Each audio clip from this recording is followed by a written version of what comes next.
Welcome to Moms Don't Have Time to Read Books with Zibby. I'm the host, Zibby Owens. I am an author. My latest is Blank, pub date March 1st, a novel. I'm also a podcaster, obviously, a publisher, a bookstore owner, and so much more. If you love books, you're in the right place. In fact, we call it the Zibbyverse, or really, the LA Times called it the Zibbyverse, and we're going with it. Go to zibbyowens.com to learn more and follow me on Instagram at zibbyowens. David Duchovny is the author of The Reservoir, a novella. He is an award-winning actor, writer, director, New York Times bestselling author, and singer-songwriter. With an acting career spanning more than 3 decades, Duchovny is a 2-time Golden Globe winner and 4-time Emmy nominee. He is the author of 4 previous novels, Truly Like Lightning, Holy Cow, Bucky Effing Dent, and Miss Subways. Duchovny adapted his novel, Bucky Effing Dent, into a film he also directed, which premiered at the 2023 Tribeca Film Festival. As a musician, he has released 3 studio albums, Hell or High Water, Every Third Thought, and Gestureland. The Reservoir is his most recent book. Welcome, David. Thank you so much for coming on Moms Don't Have Time to Read Books to discuss The Reservoir, a novella. Well, I had the moms in mind because I know they don't have time to read books, but maybe they have time to read a novella. Totally. I was like, oh, this I can do for sure. If I can't get through a novella. One time I was on a plane and I wrote this whole long thing and I was like, is this a book? How do I know if it's a novella? And I was searching, how do you know if how many words is a novella versus a book? Yeah, it's not a rule by any stretch of the imagination, but it's a thing. I did the same thing because I was like, is this a story? Or I know it's not a novel, but is it a long short story? Or is it, it's a novella is such a nice old-fashioned kind of term. I like a novella. It's like a popsicle, like a diminutive of something. I like it. Totally. I think novellas need to make a comeback, actually, because you're right. I mean, you can read them faster. They fit in your back pocket. Yeah. You can put it in your back pocket like your J.D. Salinger short stories, just totally. You feel more literary just even holding it. Yeah, just put it on your table.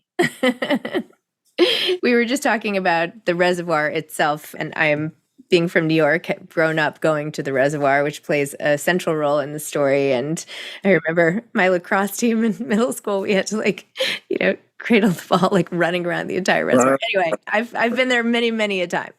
Yeah, sure. As all New Yorkers pretty much have, because it's such a pretty place. But it takes a very dark role in your story. Yeah. Talk a little bit about what The Reservoir is about and when and why and how you were inspired to write it. Well, I grew up on 11th Street and 2nd Avenue, so I was not really a park guy, but I did go to school, as I mentioned to you, at Collegiate, which was on the Upper West Side. So I played baseball in the park. I got to know the park a little bit in high school, even though, it was really just hanging out with my new friends from high school who lived up there.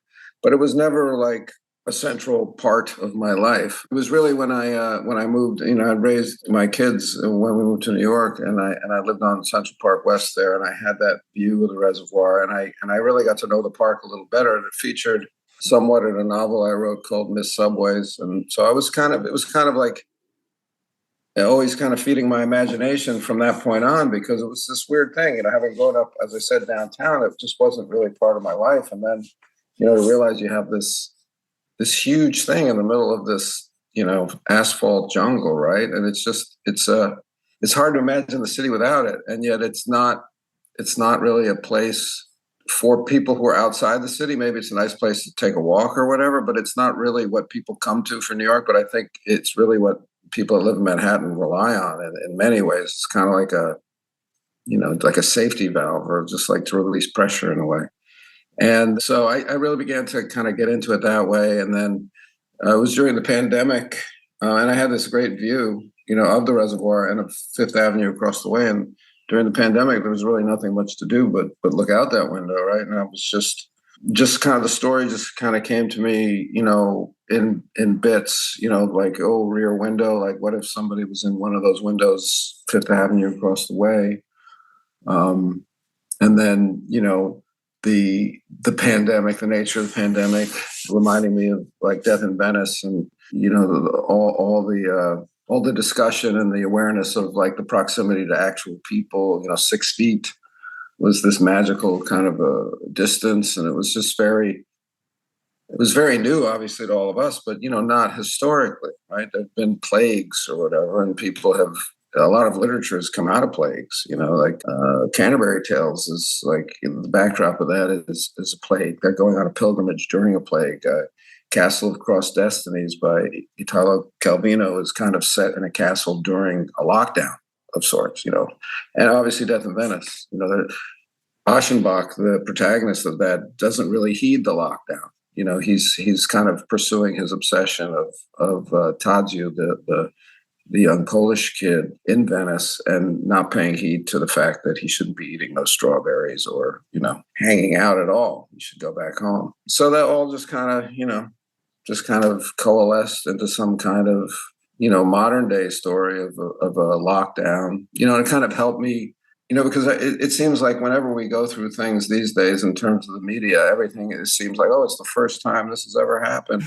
We kind of tell ourselves we're in uncharted territory when I'm not sure that that's true, most of the time. And so it wasn't true this time. And I thought, well, there's some old wisdom there. There's stories to be told through these kinds of times, that relate down the ages and relate to ourselves now. So that's kind of just what I thought I was doing when I started it. Interesting. It doesn't have the same feel, though, as a typical, like, this is about lockdown, because it's so much the interior life, right? This is about sort of your grasp on reality and what happens when it starts slipping, and the city of New York, and so much more. And you even link it with 9/11 and just other things that have brought the city to its knees, and how we keep recovering. So, well, also it was, what's different about lockdown in our age is that we have, in the old literature has people in lockdown telling each other stories. That's kind of like the way into the work is, okay, we're all sitting around a campfire. We can't go anywhere. We've already exposed ourselves to one another. So, this is, we're either going to die or we're not. So let's tell each other stories. And the difference between this lockdown was that we had our screens and we had connection to the outside world in, an unprecedented, intense way, where we had more information in 30 seconds than people would have gotten in a lifetime, some other age. So that's the different reality that we do live in. And so that spawns, obviously that had spawned and that continues to spawn conspiratorial, thinking and basically, conspiracies to me are just stories that people are telling. So it's very similar. People started telling stories during the lockdown by talking about conspiracies, fictionalized, trying to make fictionalized sense of what they saw going on around them. So I thought, well, this is interesting to kind of go inside the lockdown. We're all kind of locked down in our own minds anyway, right? That's the way we live. We're isolated in some way. And then, so what do you allow in? Aside from being 6 feet away, can't allow the physical in. But what's your screen for the screen? And this guy, as he gets lonelier, psychologically sicker, he also gets physically sicker. And there's all these kinds of, symptom or symbol is a question in the book. So there's all these kinds of like, well, what is an actual sickness and what is a mental sickness? And, all these kinds of questions that arise. Yeah. And of course, the pandemic sort of makes all of us go out of our minds a little bit. I mean, I can't even imagine without the phones, although I feel like there was quite a negative perception of the phone in the story and how it ends up, Absolutely. No, I mean, I'm an old fuddy-duddy that way. I'm from a different generation. So it's like not native to me. Like even the way, the way my kids treat it is different from the way I treat it. I mean, it's sure it's convenient and everything, but I can't imagine a way in which it's made my life better. I mean, if I got into trouble somewhere and I need to make a call, that would be great.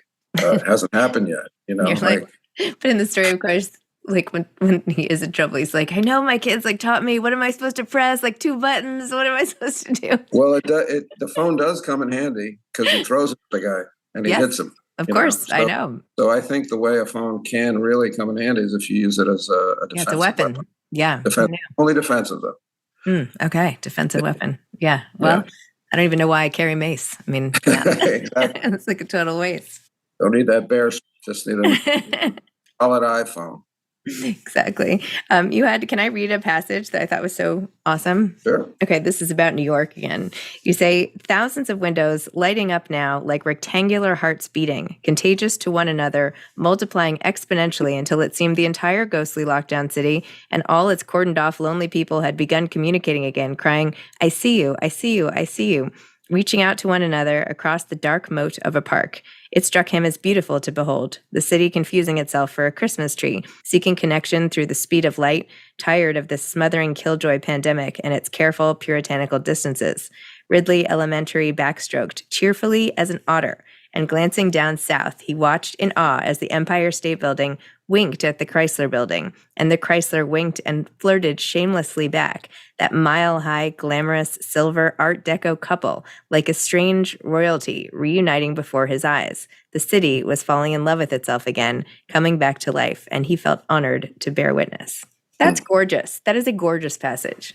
Thanks. I'm thinking when I was listening to it, I was like, yeah, there's a lot of adjectives, buddy. But really? Oh my gosh. I thought you would be thinking, wow, did I write that? That was so beautiful. Oh, it did. It gave me goosebumps kind of just because I like that, not necessarily the writing, but I like the idea. It reminds me of that moment or those days or that month or that year when the city just started to come out of the pandemic, and there really was because New Yorkers, we complain about everything about New York.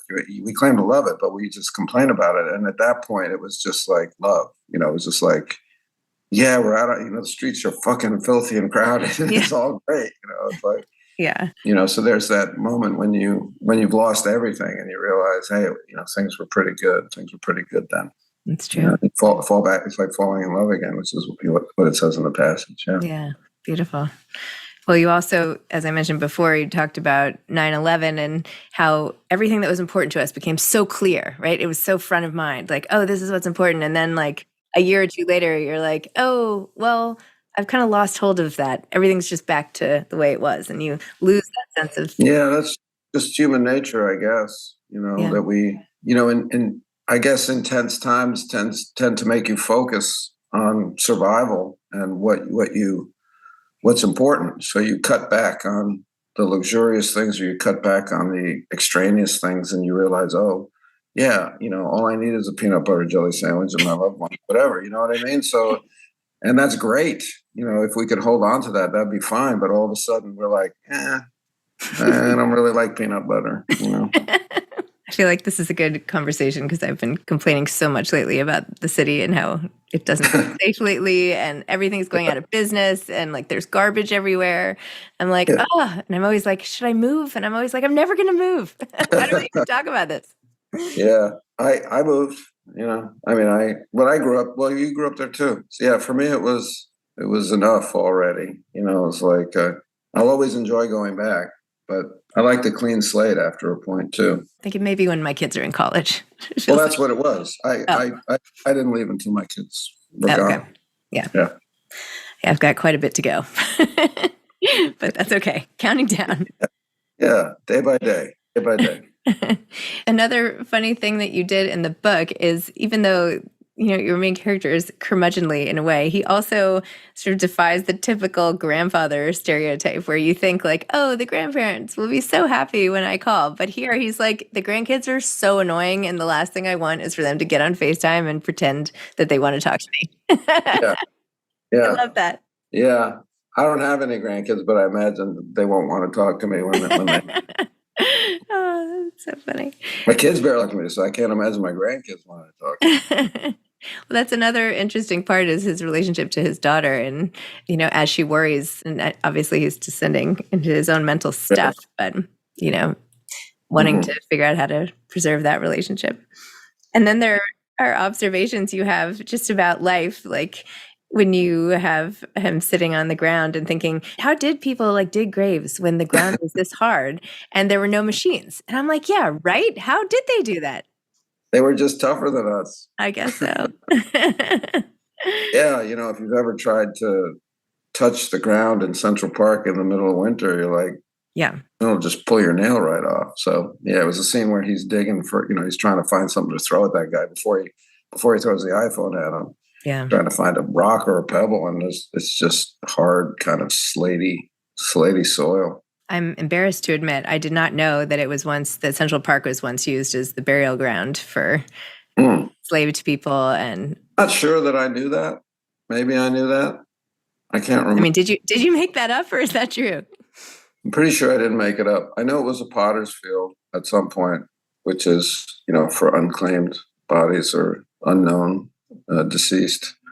Yeah, I'm sure I researched that, but I didn't know it.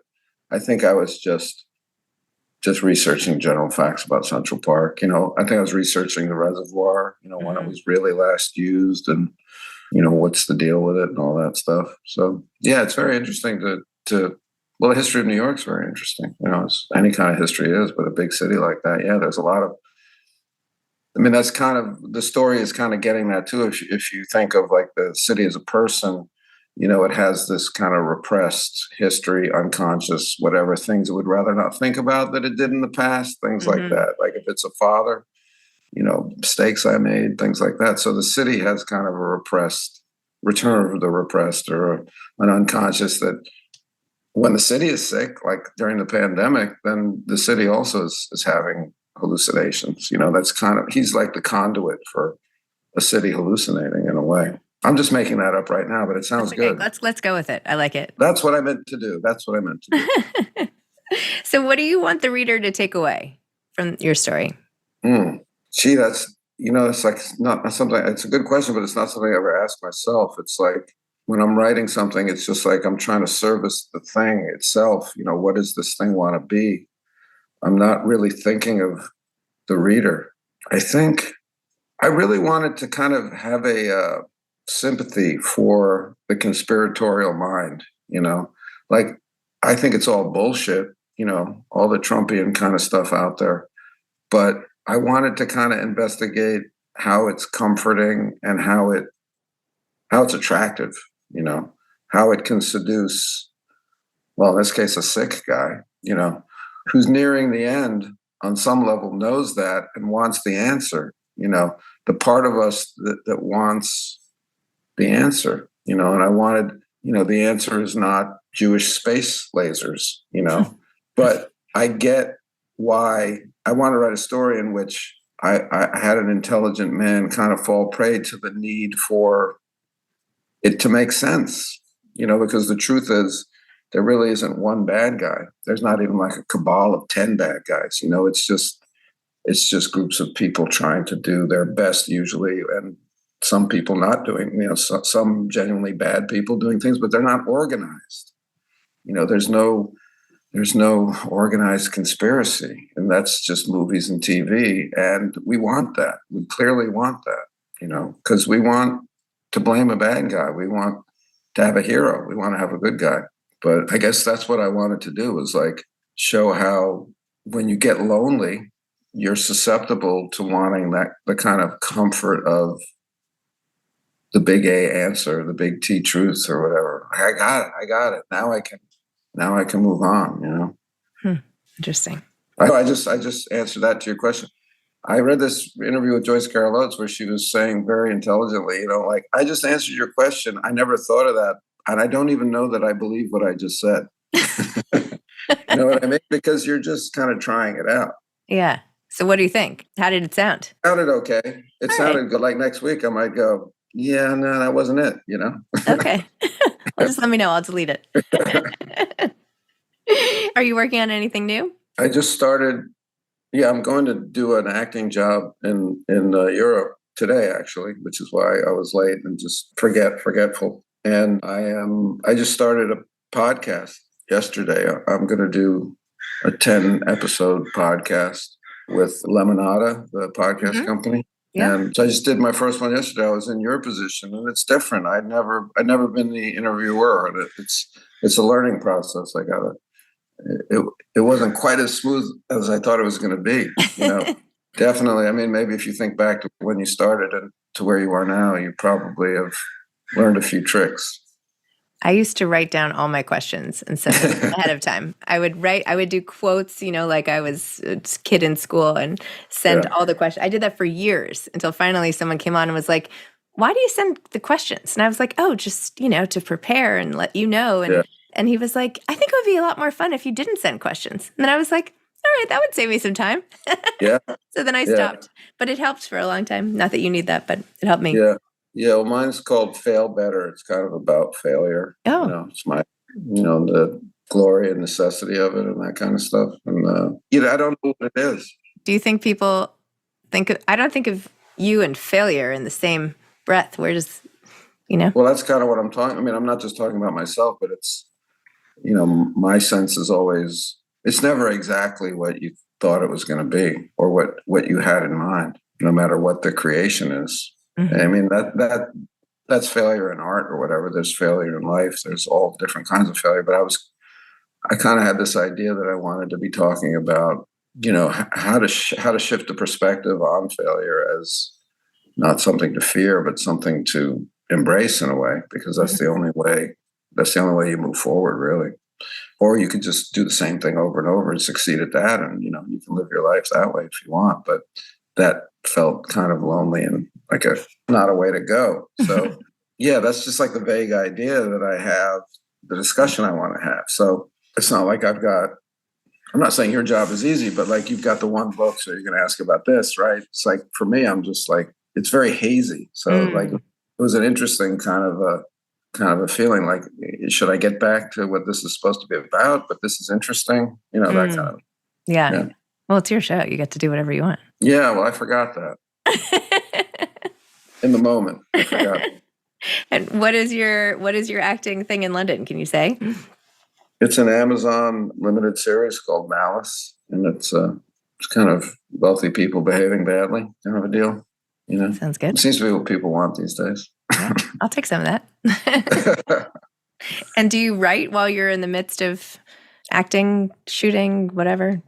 I don't generally. I find it hard. I mean, just physically hard, just to have the energy. Mentally, very hard to be able to shift focus like that.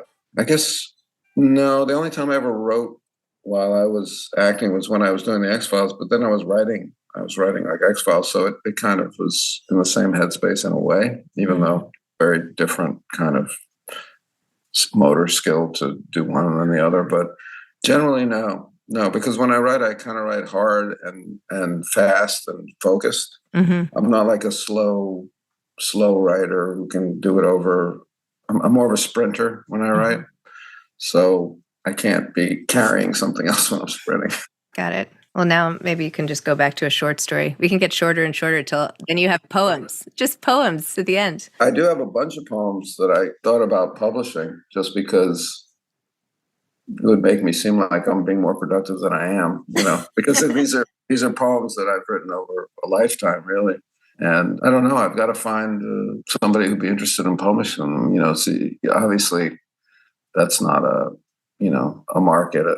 It's got to be, there's like the literary poetry market, which is, you sell 20 copies and it's a hit.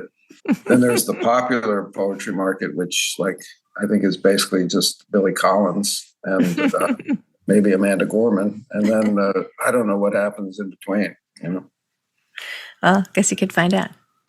Yeah. Do you have any advice for aspiring authors?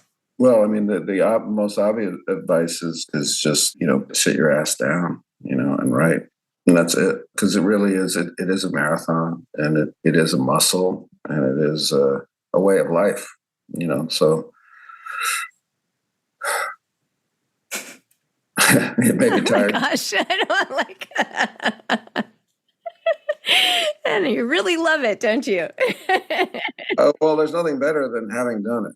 Like I would say that I don't really love writing, but I love having written, like when you come out of it, like if you're just in the space and you've been typing away for a couple hours and you realize that was a couple hours, where I was elsewhere, and it's, even if it's a dark place, you're doing dark work or whatever, it doesn't matter. It feels like a vacation of some kind, just to be out of to be off the screen for one thing, be out of whatever the loop is of the news of the day and all that stuff. And it's just good to keep your own company.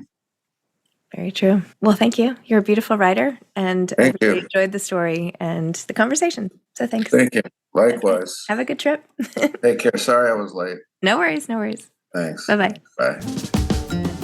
Thanks for listening to this episode of Moms Don't Have Time to Read Books. Don't forget to follow me on Instagram at Zibby Owens and at Moms Don't Have Time to Read Books. Also sign up for my newsletter at zibbyowens.com and sign up for my virtual book club and meet lots of authors on Zoom every other week. Thanks so much to Steve and Ryan at Texture Sound for the sound editing. And thank you to Morning Moon Productions for providing this fantastic intro and outro music.